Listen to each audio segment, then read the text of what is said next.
दूसरी शादी। आदि की शादी के लिए उसके मम्मी पापा रिया के घर जाते हैं। अरे कैसे कर दे शादी भाई साहब। आपका बेटा तो अभी कुछ करता ही नहीं है। सुना है आगे पढ़ाई करने के लिए शहर भी जा रहा है। तभी तो भाई साहब हम चाहते हैं कि शहर जाने से पहले इसकी शादी कर दे। और कमाने का क्या है, हर कोई तो पढ़ लिख कर कमाता ही है। हाँ हाँ, और गांव का सबसे बड़ा मकान और समृद्ध परिवार से है आदि। मुझे तो समझ में ही नहीं आता, इतनी जल्दी शादी। रिया भी अभी पढ़ रही है, इतनी अच्छी है वो पढ़ाई लिखाई में, कैसे शादी कर दूं। आप लोग थोड़ा समय दे। आदि के माता पिता घर चले जाते हैं, जहाँ आदि के पिता कहते हैं, अरे भाग्यवान, मुझे तो समझ ही नहीं आ रहा कि तू क्यों इतनी जल्दी आदि की शादी करवाना चाहती है। पढ़ लिख कर कमाई धमाई करने लायक हो जाए तो फिर कर देना शादी। अरे आप चुप रहिए। रिया जैसी लड़कियों के लिए शादी के रिश्तों की कमी है क्या?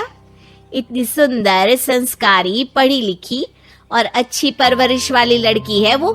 मैं तो छोड़ ही नहीं सकती ये रिश्ता किसी भी कीमत में। बता दे रही हूँ, रिया की शादी आदि से ना कराई ना तो मैं जहर खाकर जान दे दूंगी। पूरे गांव में नाम है उन लोगों का, नौकर चाकर कितने लगे हैं उनके घर में।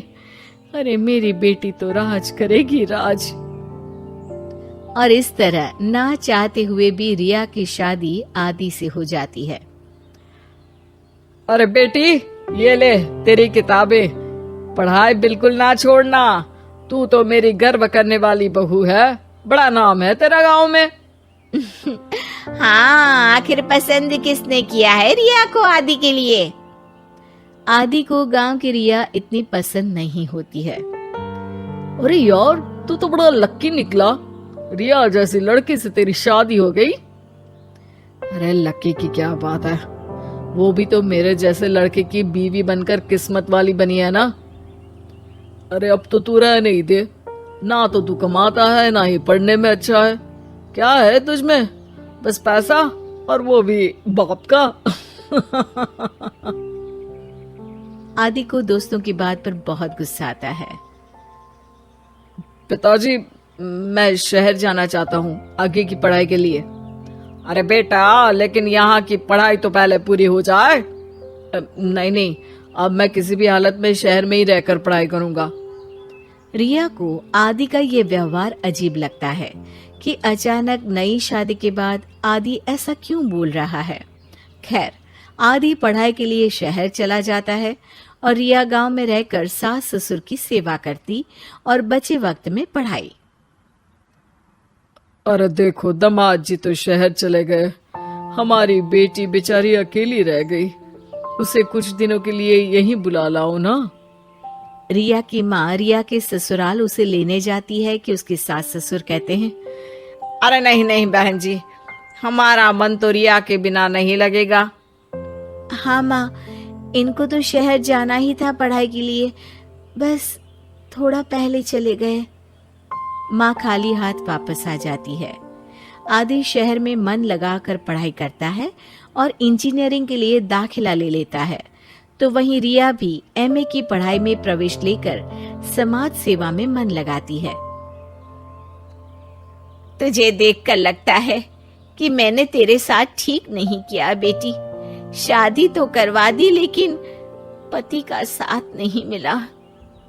अरे तो क्या हुआ, जैसे मैं अपने माँ पापा के साथ थी वैसे अब आप दोनों के साथ हूँ, है ना? सास खुश हो जाती है। अरे सुनो, बहू आदि लौट रहा है शहर से, वो कल आ जाएगा, तुम लोग तैयारी कर लो। रिया ये सुनकर खुश हो जाती है। वो सोच लेती है कि अब वो कुछ दिनों तक आदि के साथ क्वालिटी टाइम बिताएगी। लेकिन जब आदि घर आता है तो उसके साथ होती है एक शहर की लड़की जो जींस और टॉप में होती है।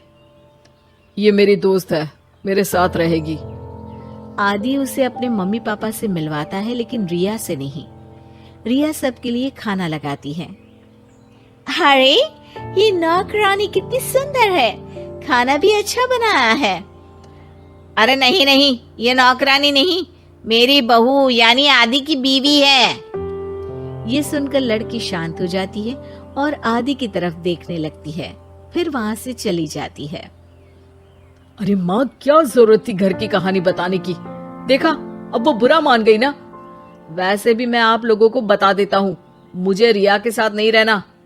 मैं शिवानी से प्यार करता हूँ और उसी से शादी करूंगा। मैं रिया को छोड़ रहा हूँ। आदि ये बोलकर उस लड़की के साथ शहर चला जाता है। रिया ये सब देखकर रोने लगती है, अपने कमरे में चली जाती है जहां सास ससुर उसके पीछे आते हैं।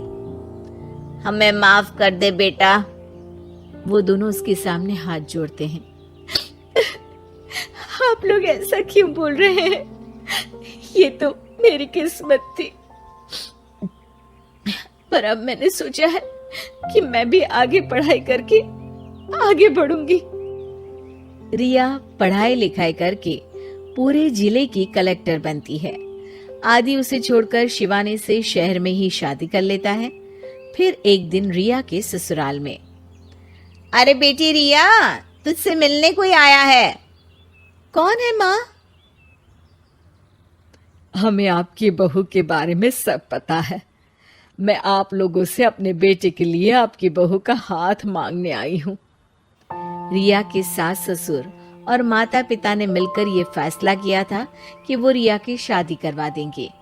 पूरे जिले में नाम कमा चुकी रिया की शादी उससे भी बड़े ओहदे के सिट से हो रही होती है कि शादी वाले दिन आदि भी वहां आ जाता है। अरे माँ, ये क्या हो रहा है? तेरी हिम्मत कैसे हुई घर में घुसने की? पूरे गांव में हम लोगों की नाक कटा अकेला छोड़ गया था एक लड़की के लिए, अब क्या लेने आया है? माँ, वो लड़की ठीक नहीं निकली, उसने मुझे धोखा दे दिया। माँ, मैं रिया की कीमत समझ चुका हूँ।